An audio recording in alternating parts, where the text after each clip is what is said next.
Drug coated balloon DCB versus stent. ఎప్పుడు చేస్తారు drug balloons?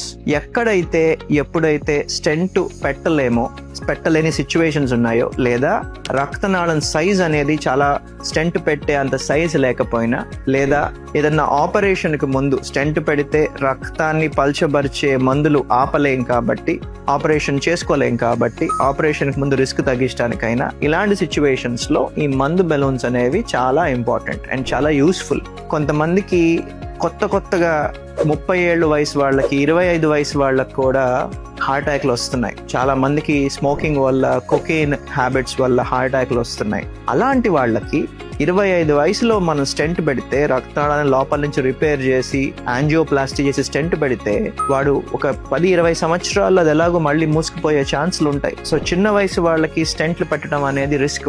ఇంతకు ముందు ఏమి చేయగలిగే వాళ్ళం కాదు, లేదా ఆ క్లాట్ ని లాగేసి వదిలేసే వాళ్ళం, మందులు పెట్టుకొని కంటిన్యూ చేసేవాళ్ళం. కానీ ఇప్పుడు చిన్న వయసు వాళ్ళకి, ఎస్పెషలీ వెస్టర్న్ కంట్రీస్ లో కొకెయిన్ అబ్యూజ్ ఉండి పెద్ద హార్ట్ అటాక్ వచ్చిన వాళ్ళకి స్టెంట్ బదులు ఈ డ్రగ్ బెలూన్స్ పెడుతున్నారు. దానికి ఉండే మందు మటుకు కోటింగ్ ఇచ్చి బెలూన్ బయటికి లాగేస్తారు. సో లోపల ఫారెన్ పదార్థం ఏది ఉండదు. ఆ మందు తప్పితే, రక్తనాళానికి కోటింగ్ ఇచ్చిన మందు తప్పితే ఫారెన్ పదార్థం ఏది ఉండదు. సో లాంగ్ టర్మ్ రిస్క్లు తక్కువ, లైఫ్ లాంగ్ రక్తాన్ని పల్చబరిచే మందులు వాడాల్సిన అవసరం లేదు.